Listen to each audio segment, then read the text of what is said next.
Wagga, central city of the Riverina, prepares its loyal welcome to a young and lovely sovereign and her husband. At the Royal Australian Air Force Aerodrome, Forest Hill, officials take up their positions as the royal plane makes a perfect landing. Her Majesty has arrived in Wagga.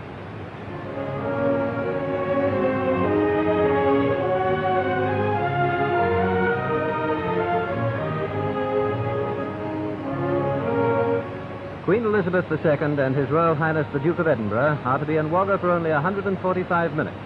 But for that short, thrilling period, Wagga is the center of the great British Commonwealth and the focal point of world attention. At the foot of the gangway leading to the plane door, the Premier of New South Wales, Mr. Carl, and other state and civic officials wait to welcome the royal couple. And our radiant young Queen is introduced to RAAF officers in command of the School of Technical Training and No. 1 Basic Flying Training School. Forest Hill is 7 miles from the center of Wagga, and the Queen and the Duke drive off to an RAAF Guard of Honor and out to the Sturt Highway, where the people of the Riverina catch their first glimpse of the young couple they love so well.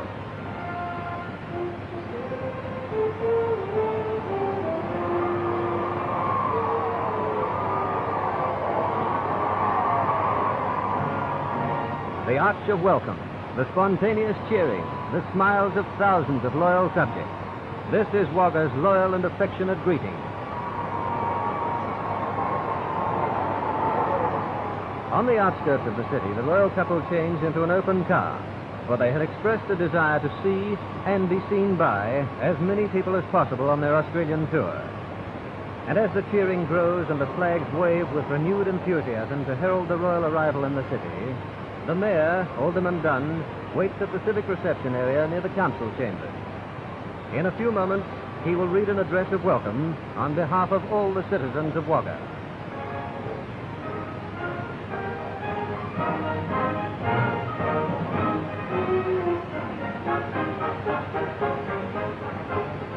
In another car, the state member for Wagga, Mr. Graham, and his wife drive to the official desk.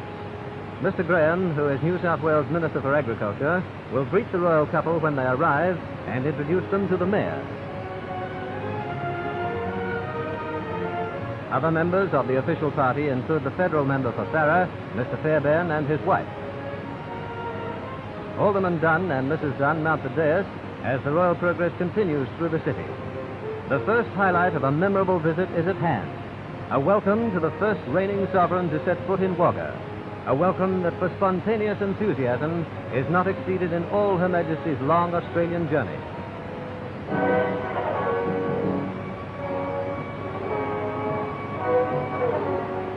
The royal progress. What magic that term engenders. What memories it revives. 18 cars, a police escort, a smiling, gracious Queen and her handsome young husband, and a crowd packed tightly on each side of the barricaded roadway, cheering them to the echo. Here is a day that Wagga will never forget, a day that will always live in the memories of those who came to see their Queen. Through the streets the royal progress passes, streets ringing with cheering as the royal car goes by, and tingling with excited anticipation further along the route. Keeping to a split-second schedule, but driving at a pace that allows every citizen to see and cheer their Queen, the long line of cars approaches the civic reception area. But official words of welcome are hardly necessary. Her Majesty cannot have failed to catch the loyal fervor of the thousands who have waited so patiently along the route to cheer and shout, "Long live the Queen!" The royal car stops near the official dais, and Mr. Graham welcomes Queen Elizabeth and the Duke of Edinburgh, introducing them to the city's first citizen, the Mayor. Alderman Dunn, dressed in the full regalia of his office, wears a chain with 28 links, each bearing the name of a former mayor. The town clerk, Mr. Burns, in black gown and wig, is also introduced before the royal party walks along the red carpet, leading to the dais itself.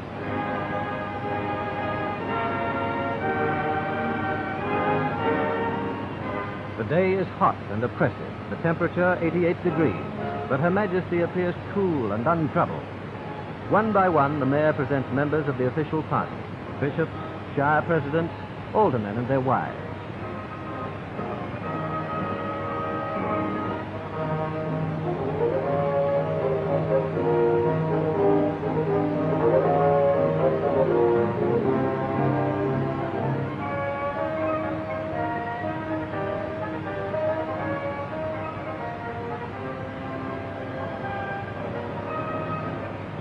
These people, as representative citizens, are meeting the Queen and the Duke.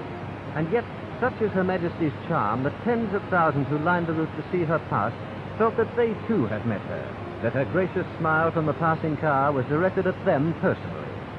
Those lucky enough to secure positions near the dais never take their eyes from her face as she smiles and speaks to those who are introduced to her. And the Duke, too, is the center of attention as he stands at her side.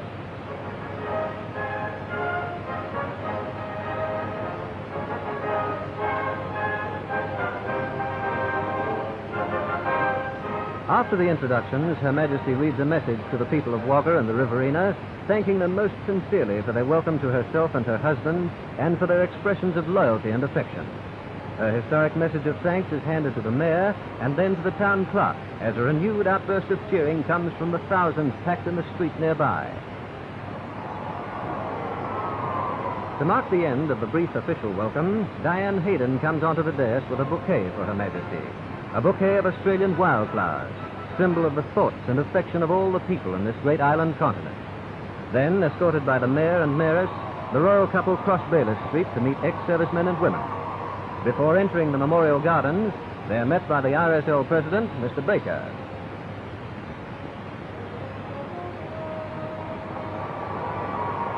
In an open Land Rover, the Queen and the Duke drive along the long lines of men and women who had answered the call of duty in 2 world wars. Men and women who knew today, as never before, that the crown they had fought for was worth any sacrifice. And the Queen, whose husband fought with the Royal Navy in World War II, makes a point in Wagga, as in other cities and towns, of making special visits to assemblies of those who fought to preserve the way of life of the British Commonwealth of Nations. But much as the royal couple might like to stay, their schedule is rigid, and tens of thousands more of their loyal subjects are waiting to see them further along the procession route. So, the royal progress continues. To match the momentous occasion, and in keeping with the joyful spirit, it's a perfect day.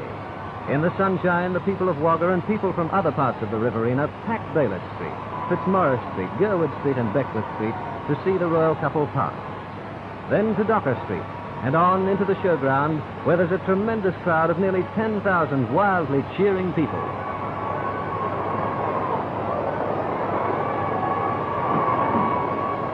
Some of those who see the royal party move towards the beautifully decorated dais have been waiting for many hours. Some indeed arrived at the showground the previous evening. But now their vigil is rewarded. They are to see their Queen and the Duke of Edinburgh at close quarters, and are to witness an exhibition of typically Australian activities so intriguing that the royal couple stay 15 minutes longer than their schedule provided. Soon after the Queen and the Duke mount the dais, the exhibition begins. One of the most spectacular events being the tree-felling contest.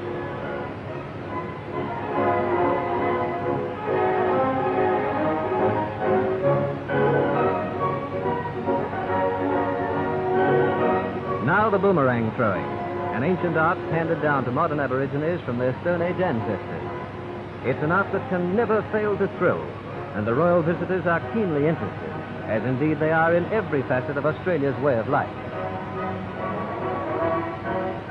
Early in their tour of Australia, Her Majesty and His Royal Highness demonstrated that they wanted to find out at first hand all they could about Australia's industry, secondary and primary.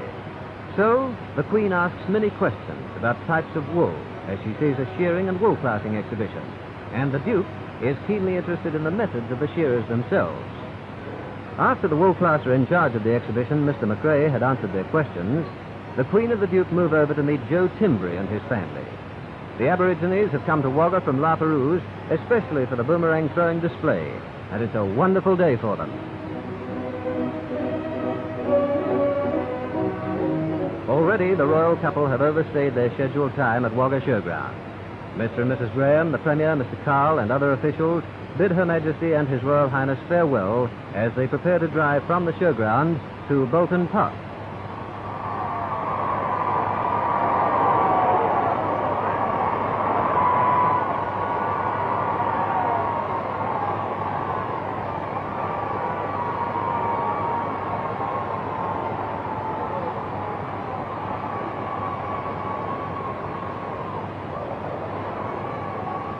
Once again, the streets are crowded. Once again, the cheers rise to a crescendo.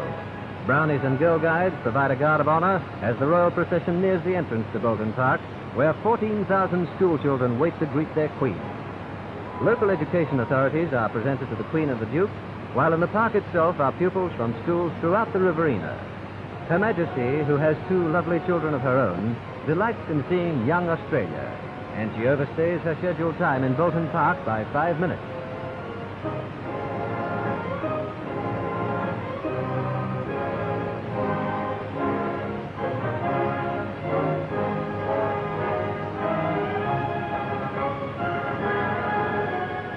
To drive through the well-ordered ranks of children, the Queen and her husband enter a Land Rover to give the kiddies an unrestricted view.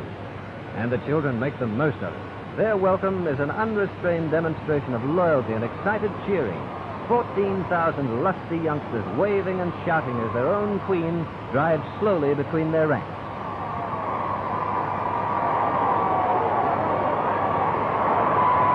What a day it is for them. A day they'll never forget. A day to talk of for weeks, for months, and to remember when other details of school days have become but a dim and distant memory. This children's demonstration of affection for the royal pair has been described as one of the most moving of the entire royal visit. Certainly no other welcome could hope to outdo it. For this is an exuberant display of the love of children for their beautiful and radiant young queen. A sustained welcome marked by cheering from the moment the royal pair arrives until long after they have driven from Bolton Park.